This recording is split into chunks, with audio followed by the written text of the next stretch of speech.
everyone. Welcome to the Disruptors. Today, we are here to talk about confidence. It is a topic that I am super passionate about, and I know that our guest, Micha, is also really passionate about. It is a hot topic. We hear about it a lot, especially in spaces that target women. And so, we really want to have a nuanced conversation about confidence today, how to build it, how we need to frame it from a mindset perspective, and really start to embrace our true strengths, our true potential as women. It is Women's History Month, so we're really focusing on women this month. And I'll pass it off. Well, I should introduce myself first, by the way, if you haven't been here before. I'm Jasleen. I'm a career coach with a background in HR and an educational background in psychology, and co-founder of The Disruptors. And I'll pass it off to my co-founder, Alexandria.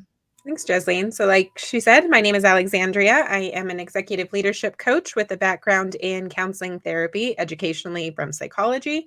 Way too many pieces of paper, but brought me to coaching, which is delightful. I'm super excited to talk today about confidence and really how to frame that conversation in a helpful way versus pathologizing it, because I think that's often what's done to women in this space. So, Micha, would you like to tell us a little bit about yourself?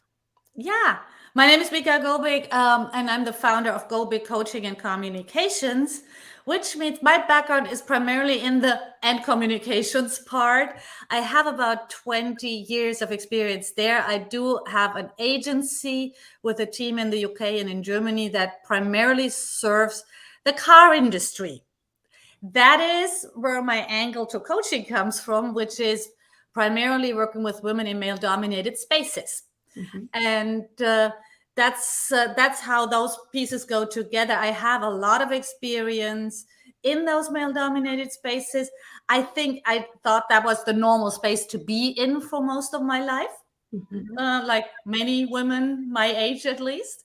And I'm also a generalist in a technical environment, in a specialist environment, also coming from Germany in a specialist country and culture. So those are the two things I'm most passionate about, helping women build a good life within those parameters and changing the parameters on the way. And also for the generalists, I have a soft spot for the generalists in those specialist environments. I love that because I also identify as a generalist my whole life, and a lot of my clients as well. And I feel like as generalists, we need to work harder and we need more help and support to advance our career, because it's harder for people to see our value, because when we don't put ourselves in a box, it's hard for other people to kind of put us in a box. So I love that you're helping people in that space.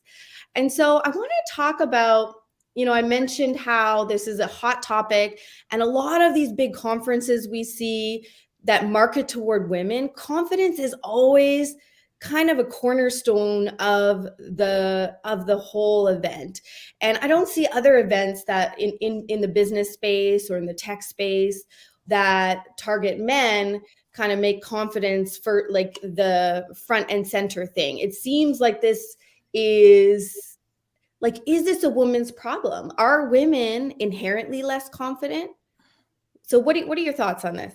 So I would agree with you 90%. I do talk a lot about confidence with men, straight by dudes with engineering degrees in one situation, and that's when they lead innovation teams. Because innovation is the one field, or like highly innovation-driven, fast-paced environments. That's when everybody has to redefine what it means for them to be a confident leader, especially. So that's the 10%. Other than that, totally agreed. It seems to be a women's topic, and it surely is a women's topic also to a larger extent. Like our old frenemy, the imposter syndrome. Yeah, exactly. That's why I call it our frenemy, right? Because because there is a confidence gap that is primarily a systemic issue. Yeah. But it's also, I mean, I want to say that I do work with my clients on their mindset and those things, but I still, the underlying issue is a systemic one. Yeah. I can't remember the study exactly. I wish I could remember the source, but there was one study where they looked at high performing, high achieving women actually experience imposter syndrome at a higher rate. Yeah. And I thought that was very interesting because these are some of the most outwardly appearing confident people who, and I know because and I know you know because you've had conversations behind closed doors with these women, and there is like this inherent like, do I belong in the room? People aren't listening to me. What am I doing wrong? Is it my confidence? How do I show up more confident? Yeah, and I feel I still hear so much where actual people out there want to help women with this issue, but it seems to go into this become like a guy type Right. of thing. Mm. Like And for it just doesn't instance, work. a word that comes up with leadership and confidence very often is gravitas. Mm. That's the thing. I mean, none of my confidence has anything to do with that word. Yeah. You What know? is that word? Let's I unpack mean, what people like mean something by gravitas. What does it gravitas. really It's just mean? like being solid and like standing tall. And Yeah. it reminds me of just, I don't know, my dad, right? Yeah. I mean, there's surely a type of leadership, and it might be the right way of leadership for some women, but I don't think that a lot of the definitions we still have out there of confidence really serve women. Yes. And the other feedback I hear a lot of women, especially women who aspire to leadership, they get and I think they mean the same thing as gravitas. They talk about leadership presence. Yeah. And Yeah. also like the studies show that women get more feedback that is subjective Mhm. and kind of a label, a more like how do we action that? Okay, I need more gravitas. What do I need to do to get that? I need Yeah. more presence. What does that mean? What do I do to get that? Where in that same study, the men were getting a lot of actionable Mhm. feedback that's directly related to performance. Mhm. And so what is your advice to women around this piece of awareness? I think that piece stems from the fact that we all have a harder time giving feedback to something that's not our area of expertise. Mm, Right, but because it happens to everyone. I mean, if it's your best friend asking you something, or if it's someone at work, but the moment it's an area where you are like kind of shaky, mhm. you'll say something, but it will not be as to the point. And I feel like, of course, there's this bias, and if I see someone who's like me, I have a much easier time giving them feedback Yeah. because I can already tick the boxes from the suit jacket to the university they went to and whatever. That is already basically done. Check, Mhm. check, check. I think the other piece that's coming up there, right, what you said is the bias, right? Like we've talked about it before, like there is a band of expected behaviors Yeah. that people expect women to behave within. And if you step outside of that, if you attempt to show up in gravitas and that executive presence and like ways that we would define that have heavy masculine bias in them, Yeah. you show up that way. Well, now you're aggressive. Now you're Right. mean. Now you're unapproachable or you're emotional or any of these things. And it goes into that subjective feedback that is no longer actionable Yeah. because it's based on bias and not actually based on anything helpful. Mhm. Right. And it's also at that point, if I internalize this feedback, I'm Mhm. not authentic. Right. Right. So, and people pick up on that. Yes. So they know that. I mean, I'm all for agency in how much of myself I bring to work. That is super important. But it's kind of a persona I bring to work, not a not role playing, right? Mhm. So not acting. So I think that's the difference. And the moment I try to fit Yeah. that mold, this is not my office persona or my CEO persona or my, I don't know, which other persona. It is really me doing something inauthentic. Right. Mhm. And Yeah. so then just by trying to fit the mold, I'm exacerbating the problem. Yeah. Right. And I think it's important for the leaders who are listening today to think about if your employees are trying to fit that persona and they don't feel like they can be themselves at work and they're trying to fit a mold, challenge that mold. Yeah. Because, and I wanted to mention this study that was done by, I'm going to not pronounce her last name properly, but Susan Colantuno. And so she did a TED talk about the career advice you didn't get. And she did a study of middle managers. And so she looked at actually women at that level were mentored at the exact same rate. They're over mentored, under sponsored. But what they noticed when they went deeper was the quality of those mentoring relationships was very different. The women were getting mentored on confidence, where the men were being told to work on business, strategic, and financial acumen. And then afterward, when they interviewed people to say, did you know that business, strategic, and financial acumen is a prerequisite to leadership? And kind of a stepping stone to confidence. The women were like, no one ever told us this, where men were like, yeah, that's a given. The rest, the confidence, the style, all of that is just the icing on the cake. And so I just wanted to bring light to that because, as women, we can work on our confidence. We can work on the business, strategic, and financial acumen. We can try to adapt. But then sometimes, like it's learning when to adapt and when to disrupt and do it your own way. Yeah. But if the system is not set up in a way where there's enough flexibility, it makes it twice as hard, if not more, for women or women. Yeah. And if we're starting to disrupt, obviously we are here to disrupt. Yeah. I would really start by how do the bias people have around the word confidence to begin with.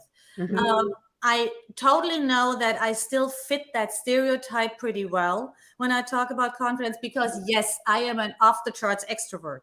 I love a spotlight. I love a stage. All these things, and I'm pretty unapologetic about it. But that is close enough to that very patriarchal model of confidence we're getting. I know that, but I've worked with a lot of women who say like, yeah, but I'm an introvert, so obviously I will not have that confidence. And I'm like, that is actually where we have to start. It's not only the people who speak first. It's not only the people who speak loudest. There is a lot of confidence in people. For instance, I'm a high energy person, so my confidence energy will always go to the upward, the loud. Yes. But look at that. I don't know, the Dalai Lama, for lack of better examples. Obviously, I think we can all agree that he's a very confident person. He's not loud. He giggles a lot. Giggling is not necessarily a sign of confidence in how it is defined in the business world. And then I work with a lot of women with Asian ethnicity who have a background where that loud and extroverted is definitely not part of how they were raised, and it's not part of who they are for many of them these days. And having that very grounded confidence, which is quieter, that's something we also have to just be aware of. That confidence is not the same across the board. And I think that that's, again, where that bias shows up, right? Like, what do we see in the media? What are we told confidence looks like, and charisma? And it does tend to come from a very high energy point of view. But that's not how everybody leads. And that's not even how the most effective leaders lead. And I would make the argument that sometimes the most effective leader, you don't notice that they are leading effectively until they're gone. Which is, I think, the other thing with the generalist, right? People can't really put them in a box, and they don't recognize how important it is and how valuable it is until it's not there. Yeah. I like, though, that you're talking about this introversion, extroversion thing, because I think there's a misconception that confidence comes from extroversion. So I am, as a South Asian woman, extrovert, like you see me out here, I got lots of opinions, I want to share them. I actually struggled with confidence a lot. And what I realized through the years, it wasn't necessarily me, it wasn't my confidence, because I started out like, I graduated university. I was actually probably overconfident for compared to my abilities, right? Because I was ready to take on the world. And I would say the longer I was in the corporate world, the longer I was in a male dominated space, even when I was in a female dominated team in a male dominated organization, I felt like I was always trying to change myself. And so as an extrovert, I get my energy from people. Right. Right? I don't get confidence from speaking up, but I get my energy from people. But sometimes and still to this day, I will sometimes get really nervous to speak. I'll get nervous in a space where I feel like, I feel like some people here are not going to receive what I say. Yeah. And so I think, like, to your point of, whether you belong to a group, because I want to also call out, like, if you're Black, Indigenous, or person of color, there are different rules. Because you hear a lot of Black women are being labeled as aggressive when they're Angry. Yeah. angry. And a lot of that has to do with how the system has been treating them, most of it, right? And so for me, I felt that as well, because especially being so passionate about DEI, that's where I felt like I started to lose a lot of my confidence, because I was trying so hard to have women included in the workspace. I was trying so hard to be heard myself and I don't think I really unpacked all of that till years later, how that impacted me. But in the moment, like fighting, I felt like I was losing the battle. And so I guess I'm curious what your thoughts are around how do we build that resilience so that we're not internalizing things, and that we're continuing to do the things that, like, even if we're introverted and we get our energy from another space to do the work, how are we bringing that forward? What are the steps? What I really wish I could just take out the magic wand and make it unnecessary to be resilient. Yeah. That's where I would love I could start, but Me too. that's not where we are, right? What I usually, when I talk with people about these issues, like in a client setting, I usually try to figure out first what something is that they are really proud of that works really well for them. So that can be I'm really good at figuring things out. I'm really good at winging things. I'm so good with numbers. It can be just about anything. Sometimes I find those stories with people, especially people who say that they never were confident, and then suddenly it turns out they played competitive tennis in high school.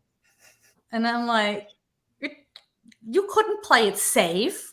So I often look into physical activities for people, because I have no data on that, but somehow it turns out the more conversations I have around this piece, when we look into anchor stories, into channeling their inner badass, if you want, half of those stories at least involve some kind of physical activity.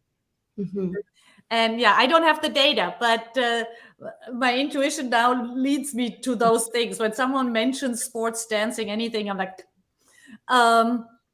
and I really encourage people to focus on this thing where they can channel that moment.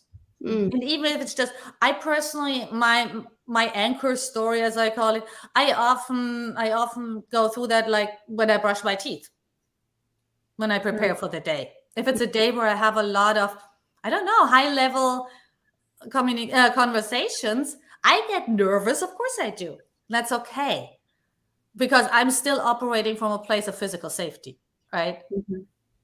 The fear in physical safety, in psychological safety and physical safety, is a very different one.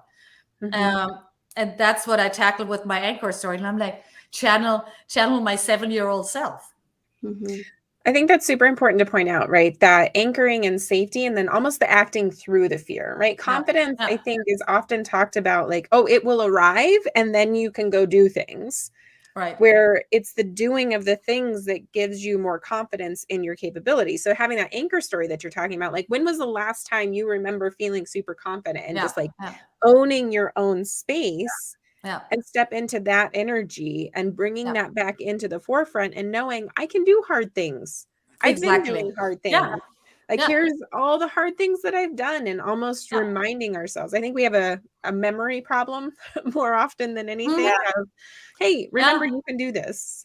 yeah. yeah, And I think what the fact here is our, I don't know, grandparents grew up in a world where they did the same thing over and over and over again, which might sound very familiar from the pandemic, but is not really true. Mhm. Right? Not with the information overload, not with the speed our world is developing. Right. And so, yes, you can build confidence. Of course, if you do the same thing over and over and over again, you have all the time in the world basically to build your confidence. But that is interrupted. That Mhm. connection doesn't work anymore today, Right. right? And yeah. it And doesn't work for so, generalists either because we're yes, changing too much. yes, exactly, exactly. I wanted to go back to something you said that really resonated with me because you're using sort of the, looking to the past of things you did before. Yeah, And so I wanted to make it clear because I know as someone who didn't play sports or didn't have, because, growing up in a South Asian family, that kind of thing wasn't yeah, prioritized, or if you're yes, part of a community where you didn't have the privilege where your parents could yeah, pay for that kind of thing. I think the key of what I was taking away from that is building on your strengths. So yeah, it might not have been in a competitive space because you mhm, didn't have access to that competitive space or the right, support to thrive in that space, but also like, okay, what is it that question you asked, Misha, like, what are you most proud of? Like, mhm, what is your strength? What are those innate strengths that we were born with? Like, mhm, don't forget that you were born with these strengths, these ways of being that make you unique and able to solve problems in a way that no one else can. Mhm. yeah. And what Alexandria said with, I know I can do hard things because I've done other hard things before. Or Mhm. like a phrase I really like for myself is, I can figure this out. I've figured out a ton of stuff. Yeah. So Mhm. why would I not figure this one out? Yeah. It And makes me even think of like, Marie Forleo, her book. Everything is yeah, figure outable. exactly, Yeah. exactly. And then also just like, if I know that I have done 1,000 hard things or have figured out 1,000 things or have proven for a decade that, I don't know, I have a knack with numbers and data, or whatever your thing is, then not not figuring it out once, Yeah. Mhm. it's not as bad, Mhm. because you still have the 1,000 times that it actually worked. So instead of focusing in the confidence piece what the actual situation is, it makes a lot more sense to focus the confidence on you, and yeah, your strength or your ability, what you know about yourself, a Mhm. thing you know about yourself. Mhm. Because this way, confidence is in the end the result of action. You have to do whatever the thing is. Mhm. um, but if the confidence comes from your strength, Mhm. then even a perceived failure can help you build your confidence because you did the thing, Mhm. Yeah. right? I really like that You perceived didn't failure. die. The world didn't swallow you whole. Yeah, exactly, exactly. I stepped Yeah. on a stage and I'm still alive. Yeah. Hello, brain. Please register. It is not a hungry tiger. Yes. That type of thing. Yeah. Well, Yeah. that perceived failure, I think, is huge because there's Yeah. so much opportunity and learning in the things that don't go the way you thought they would, Yeah. right? Like, even if we just like we zoom out and we talk about something else. When I go to drive somewhere, I try to not rely too heavily on my map because one day my phone may not work. And I don't Mhm. want to be so reliant on my map that I can't get around the city that I was born and raised in. It's still a problem. But anyway, like if I Yeah. get lost going somewhere, I will remember how to get there every Mhm. other time after that. Yep. So that the Yeah. failure or that thing that didn't go the way you thought and you had to figure it out and like go on a different path, you get more confidence because you learned more from it. And now you're better for it and more of an expert in your craft and your way of being than you were prior to that thing. And if you had avoided it or not done it because you were afraid or you didn't have the confidence to do it, then you wouldn't have gotten all of those learnings, which is also why I push back against the imposter syndrome. We've talked about this, like imposter syndrome. We need to throw that out the window. I'm so sick of hearing that word, like words. That's 2 words. And my example is actually quite similar. The failure, confidence to failure example is quite similar to your driving example. I actually, my first job out of grad school was teaching college in Missouri, and I did a very overconfident thing to get that job because I blew up my resume. And I just had a bit of tutoring experience, but not real teaching experience. So I had half a year before that job started. So I'm like, okay, I need teaching experience now. And got into an adult education, like reskilling, upskilling program as a generalist to do those kind of topics, cover those topics. And it was just like I had a week, my first week working with this class was week from hell. I mean, everything that could go wrong went wrong. And it was, of course, I don't know, it was a lot my fault. It was a lot the organizer's fault. The class was not very well receiving. They didn't want to be there either. They were forced to be there. So it was just like everything about it was terrible. And I could have just come away from, all right, I'm not good at this. Sure. Right? It was very close. If that teaching position had been a German university and not an American university at that time, I probably would have. But I wanted to go abroad, so I just had to get my act together. And I did it at a certain point by saying, okay, this was so bad. Whatever comes next cannot be that bad. That's a good anchor point too. Sometimes it is those things you're like, nope, we're not doing that again. Whatever I need to learn to not repeat that, we're going to do that. Yeah. The mindset is so important. It makes me think of, when you mess up, you can think of it as I did a bad thing and now what am I learning? Or you can think of it as I am a bad person or I am bad at this. And so that's the difference between the emotion that we feel around that. Because I like to pay attention to the emotions and how we spiral down that shame spiral and internalize things and then lose our confidence. It's usually because we're attaching not to guilt, but to shame. So guilt is I did a bad thing. I feel guilty about it. I need to learn and do better. Where shame is I am a bad person. That's kind of how Brene Brown has framed it. And so it's like paying attention to your inner dialogue after a failure, which is really a learning. Like, what is this inner dialogue telling me and how? And that's one of the tools I use to shift when I mess up. I'm like, I'm not bad at this. I made a mistake and this is how I'm learning from it. I think that language piece is huge. How we talk about all this is huge. And also I often ask clients, it's like, is there a lesson to learn?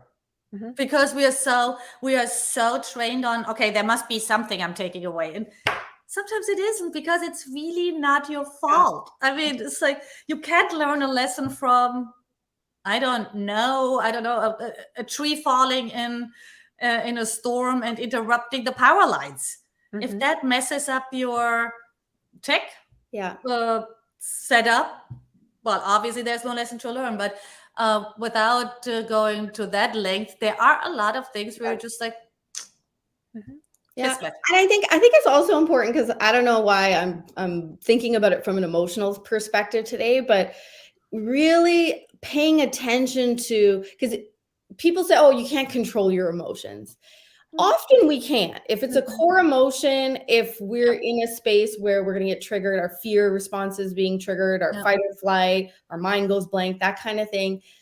In that moment, it's hard to control the core emotion, but all the moments leading up to it, we have these manufactured emotions. So like guilt, as an example, guilt and shame are manufactured emotions. Right. Those come from thoughts. And so if we're thinking about things and framing things and preparing for things in a healthy way, from an emotional perspective, from a belief perspective, then we can be proactively. And that one is one that resonates for me because I've done a lot of CBT around, like, I've gone to therapy and done CBT around some of my anxieties and fears. Mhm. And so when that clicked for me, that the language piece and the framing, it's so powerful. We can control those fears. We can preemptively control those fears. Well, Right. there's And information, right? Like yeah, emotions are neutral. There's information in all of them. And so like what is yeah, the story that your emotions are trying to tell you and that they need in that moment?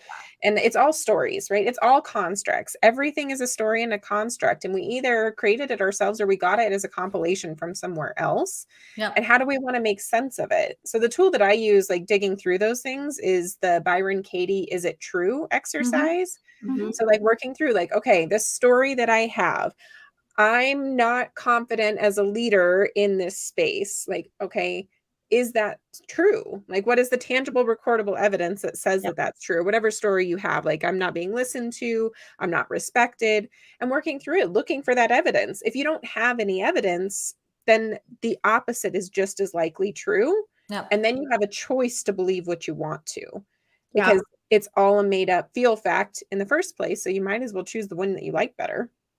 Yeah. Yeah, and that tool actually comes from cognitive behavioral therapy. I have the worksheet to walk through that, and it helps when you do it with a partner. So drop it in the comments if you want access to that worksheet. Let me know, and I'll post it. I'll share that with all of That's you. really good. Yeah, that's one of those very, very helpful approaches. It looks so simple Yeah, Right. on the piece of paper, right? So it it's like looks simple. 4 But questions. I we mean, don't even does that realize how help? much we lie to Yeah. ourselves. We Oh, tell yeah. ourselves Yeah, lies. All the yeah, time. yeah, I'm not saying that again, like, let's go down the shame spiral because we're lying to ourselves, but just the awareness of like that's coming from a good place. It's coming from a place Mhm. of knowing what could happen and wanting to keep yourself safe. Mhm. And by the way, like, all of this, if you truly are not in a safe environment, like if Mhm. you're in one of the many workplaces where there is yeah, sexual yeah, harassment, where there is, yeah. racism, discrimination, any of that kind of stuff going on, then forget the CBT, just get out of there. Right. I just Right. want to caveat with that, Yeah, but like, yeah. it is like so important to really pay attention to our thoughts and our emotions Mhm. and what they're telling us. Like, to Alexandria, to your point, what is this telling us? Where is it guiding us? Mhm. Yeah. And Yeah. what part of it is telling us lies for good reasons because we want to stay safe? And how can we start to shift these thoughts in a way that is more empowering and leads us to, and this is helpful to really do with a coach or a therapist Yeah. who is trained in this stuff, because they can walk you through that, challenge you, because sometimes I've gone through the exercise myself, and I'm a coach and I've walked other people through it. Right. Sometimes I'm still like, no, that's happened. I've had a panic attack before. Mhm. But then Yeah. it's like, how many times have I actually had a panic attack in that situation? And really thinking about it, I'm like, yeah, it's only happened like twice in 42 years. So why am I, right? Yeah. Like, why am I acting like this is a threat every day? Like, Right. why?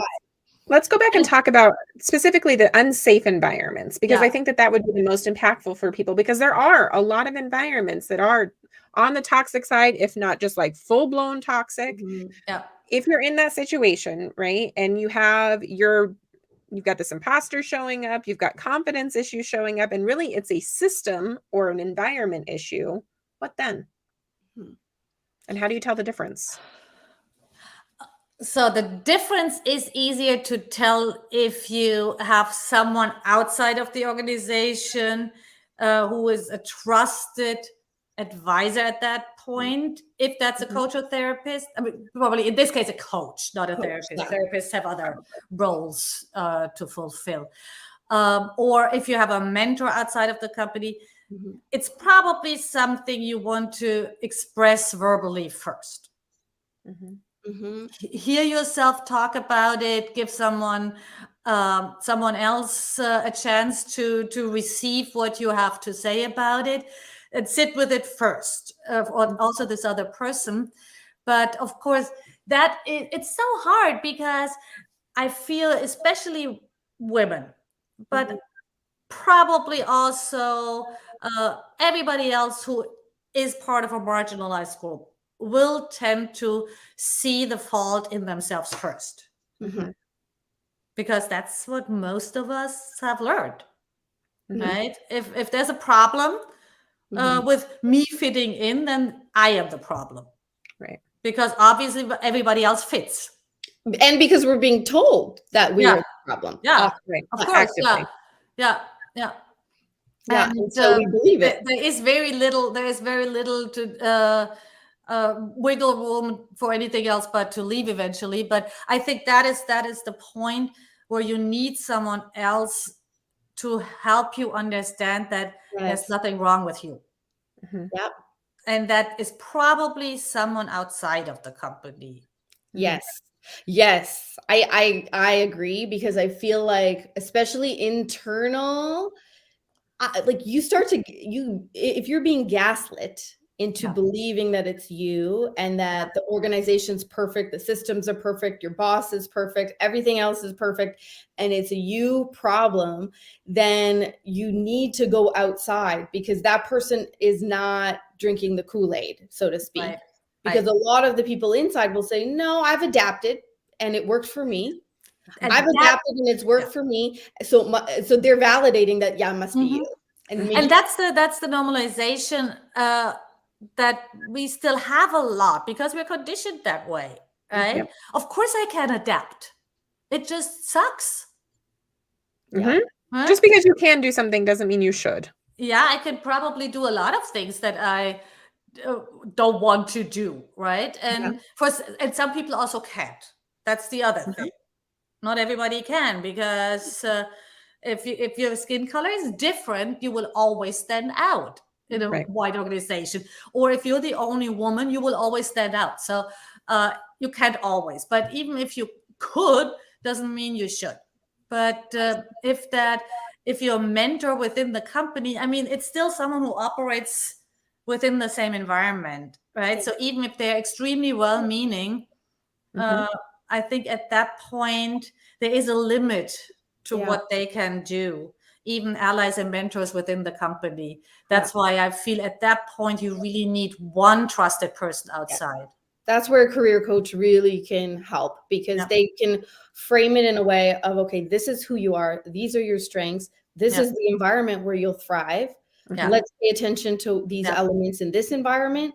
Is it possible? Because no environment's going to be perfect, but because especially if you're living in a geographic region where there isn't going to be a company with a critical mass of people who look and act like you, but what is within reason based on what other people, because especially if you're working with a career coach, they're working with people in multiple organizations.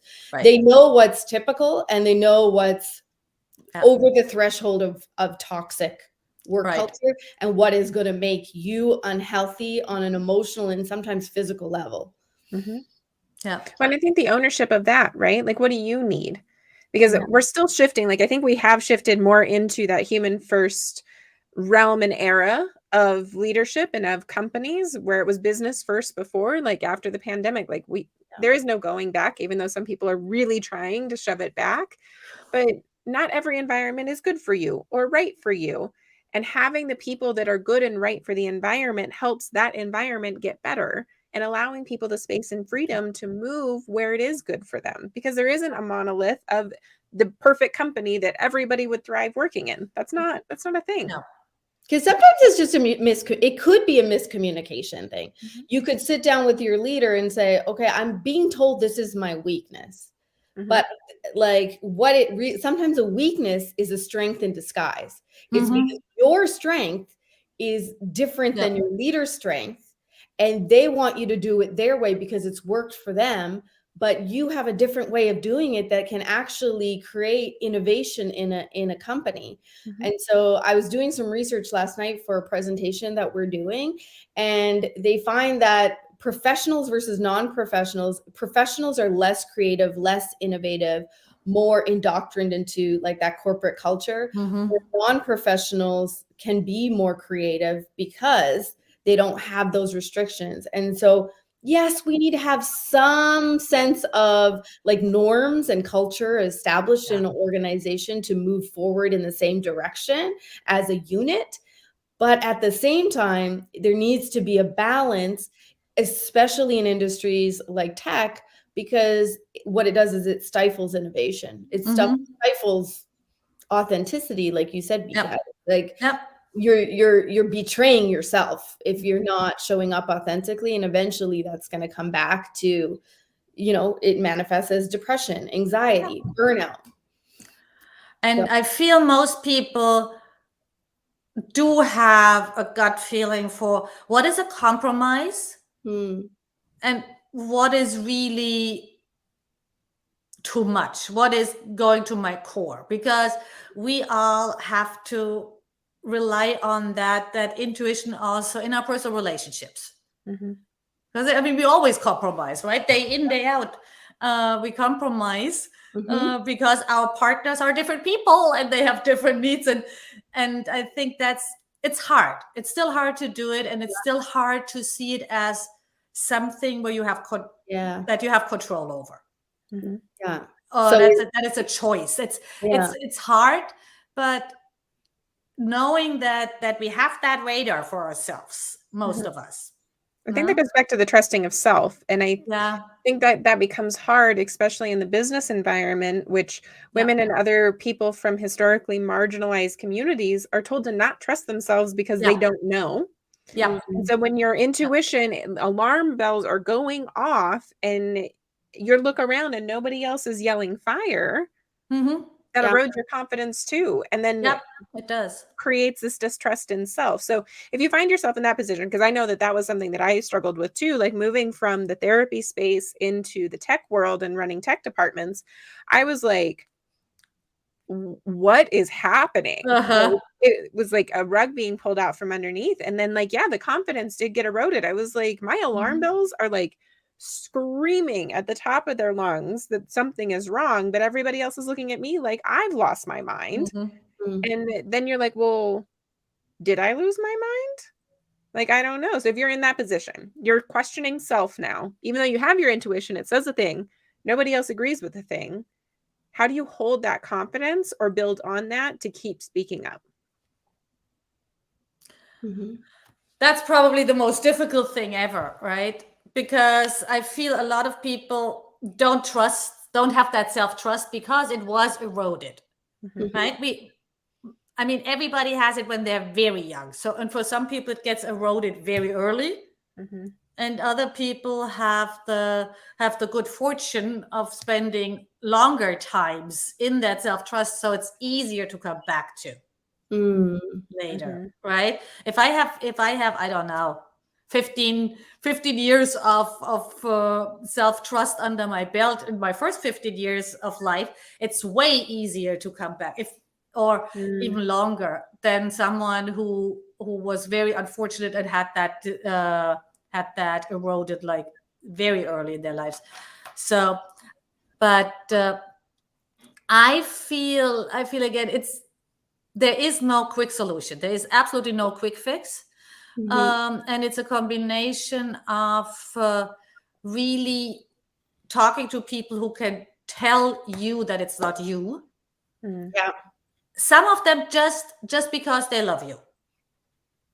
Some of them just because they are your friends, others because they really know.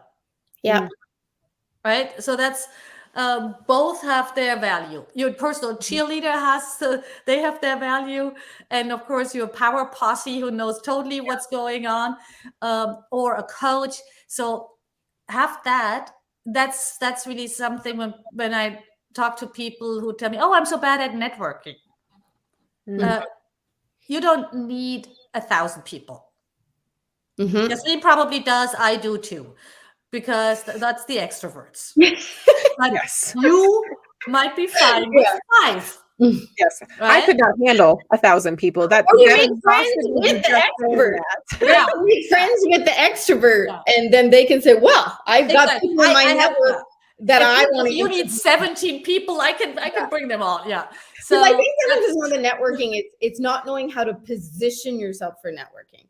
Yeah. because it's like, okay, I don't want to go out and talk to 1,000 people. Yeah. That's fine. But Yeah. if you can even talk to one person who is a connector and Exactly. tell them exactly what you're looking for and exactly what Yeah. you need, because this is where I Yeah. see people just say, I'm looking for a Mhm. job on LinkedIn. I lost my job. I'm looking for a Yeah. job. Yeah. What kind of job are you looking for? What are those Yeah. problems that you really want to be solving? What are you passionate about? And Because yes, we know you don't, because this is another thing with women, we're afraid to ask for exactly what we ask for want. help.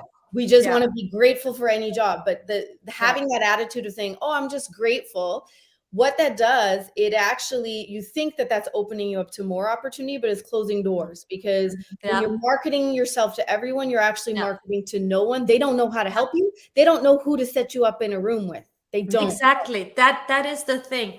I mean, first of all, a lot of women, or maybe people, don't ask for help. That's how it starts. Mhm. But I mean, seriously, if the person doesn't respond, probably has nothing to do with you in the first place, Yes. because people are busy. I mean, I love to connect people, but yeah, emails and messages, they just slip through. Oops, I clicked on them, and then 2 hours later, I have forgotten. It happens. So it probably has nothing to do with you in the first place. Then even if they say no, you're not worse off than before. Nobody blacklists you Yeah. just because you asked for help or a question. I mean, if person do that, then there's something wrong with them. Yeah. Yes, But you have to be specific about asks. you Yeah. do. I am super happy. I love to connect Yeah. And people, I just want to but call you out, we have have to 3 people you have here to be that we can ask. specific. Yeah. Yeah. You have Because to be very what I'm specific. hearing here is that, you know, we need to have, because even I said that you find those connectors, but then what about the people who aren't in those privileged spaces where they have connectors who have power? And Yes. so that's one of the reasons why we're here Yeah. is, you know, reach out. I always answer my DMs. I know I do you too. guys Yeah. So do I. And do so there are people here who, even if we don't know the person to set you up in a room with, we can take a look at, okay, what are your main issues, and give you direction of what those next steps might look like for you, or just some quick advice or quick steering. Because I mean, I think a lot of people who come from privilege, they take for granted that they've been steered their whole life. Yeah. And so that gives confidence. Being steered in the right direction gives you confidence, because if you don't know, if no one before you in your family or in your community has taken the route that you're trying to go, I definitely resonate with that. Like, I have followed the most non-traditional career path, where people in my family are like, what do you even do? Like, are you sure you want to do that? I mean, my family is very supportive. I love them, but at the same time, sometimes they haven't been there, done that, so they can't really steer me. Yeah, you don't have that representation. You don't have that guidepost. Yeah. But let's just talk about specific people who are listening who are introvert. I am an introvert. I am here today with these 2 lovely humans because I reached out and I made an ask. Right? I was introduced to Micha because of somebody else that I knew. And then we had the privilege of being a part of a whole women's leadership cohort that's coming up again with Tara Leadership Quest. Super exciting, but you never know where that ask is going to lead. And so just saying, hey, I think you're interesting and I would love to have a conversation with you. And it's also with Jasleen, like connecting at another coaching organization. Like, it happens, and introverts can do it too. So don't let Introverts it can stand do in your it way. too. Yeah. There are also specific networking events and organizations focusing on people who are on the shyer side. That's too. And then also, I feel one question I would recommend for everybody who feels like they need to meet more people, either to find a new role or for another reason, ask the person you talk to anyway, who is one person I should talk to? Yep. Who is one person you think I should talk to about this? Yep. Because then it's a warm introduction. It's not you just reaching out to someone. Though I have to say, being from Germany, where the corporate culture I've been gone for so long, very different. For me, it was super weird to reach out to strangers on LinkedIn for a couple of years, despite the fact that I'm actually good at making an ask. But I think that's the one of the wonders of this culture here. we're talking about a lot of negative sides that do exist and that are not in your mind. But one of the nicest, most fabulous thing about US culture is that people are curious about others Mm-hmm. and generally helpful, Mm-hmm. interested. And you can always make the ask without someone saying like, why would they? Yeah. They might not be willing to spend a lot of time on it. Fair enough. Sure. Yeah. And I Fine. want to stress that point because you said, make the ask. Yeah. Like, I think a lot of people go into networking without a specific ask. Yeah. So I think, get out of your head and ask yourself before you even get nervous about making the ask or feeling not entitled to it or feeling like you just need to be grateful that they took the call. Think about, okay, who is this person? What are the things they might be able to offer me? And what would be, like, at minimum, what would be great for me to get out of this? Mm-hmm. Yeah. And ask for that, because even if it is just, I need advice on what is going to have the biggest impact for me, or like have a very specific ask, or can you even suggest one person or make one introduction for me? Mm-hmm. One introduction. That's always, easy to if do. nothing else. Yeah. It's a quick email. It's a, hey, so-and-so, I think you two should meet or whatever. Also ask before you send that email, because I know that's happened to me before, where someone introduces and I say, "Ooh, I wasn't ready for it," or "Ooh, I didn't actually feel this person was a safe person for me." And I would have rather not had the introduction. So especially with marginalized groups, make sure you're having that conversation before, if you're the person connecting. Make sure to have that conversation of how they want to be connected, who they want to be connected with. And as the person going into that conversation with an ask, be really specific about how you want them to do that too. Because we think we're being more demanding and we're being entitled, but it actually makes it way easier for the other person. It makes them feel good that they were able to do that for you. And considering that most people are relatively busy, if you have a specific ask, you're making it easier for the other person. Exactly. Way easier. Way easier.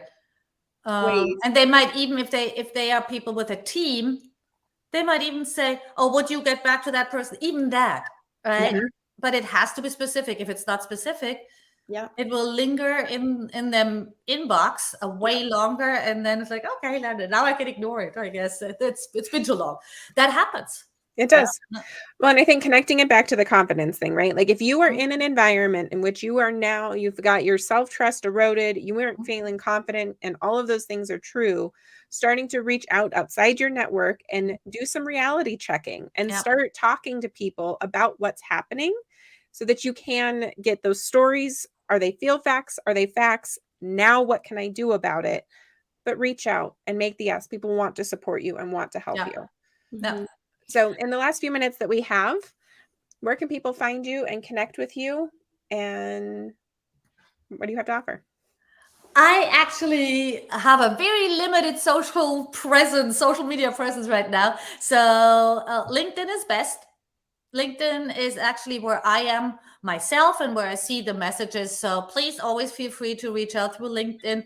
I also have a website, gobigcoaching.com. Where you will find calendar links to talk to me. But LinkedIn is just the easiest. Just send me a message and we'll chat there. Perfect.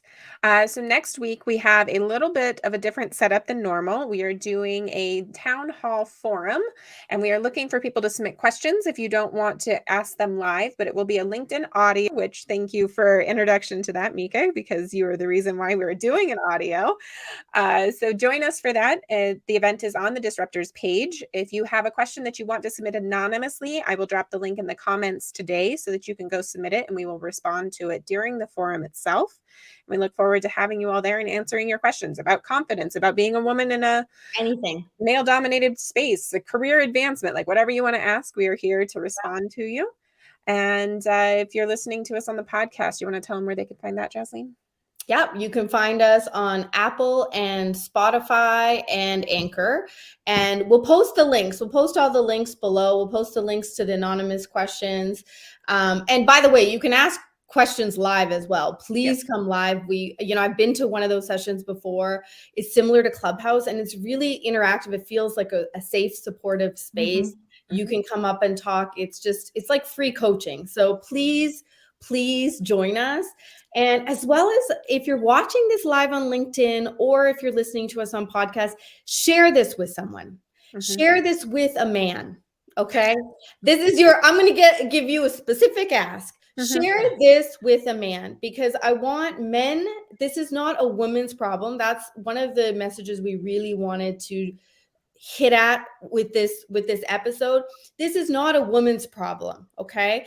It is a systemic problem that is impacting women. And so when the problem resides in the system, the only people, because if you're listening to this, you're like, oh my goodness, women have to go through these mental gymnastics of thinking, do I do this? Do I do that? It backfires on me, even though it works for men, all this kind of stuff. Like we need to really look at it as a system.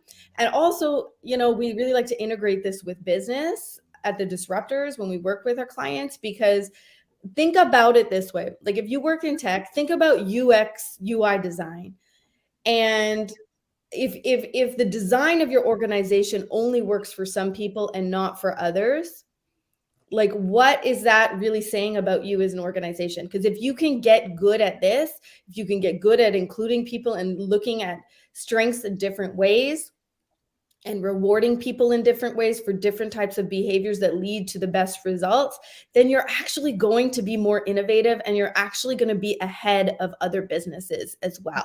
This is not like a nice thing to do, a woman's issue. This is a business issue. This is a world issue. And so that's my ask. Please share this with a man, with a leader, with a man. I love that. Well, thank you for joining us today, and we will post those links like we said, and we will see you all next week.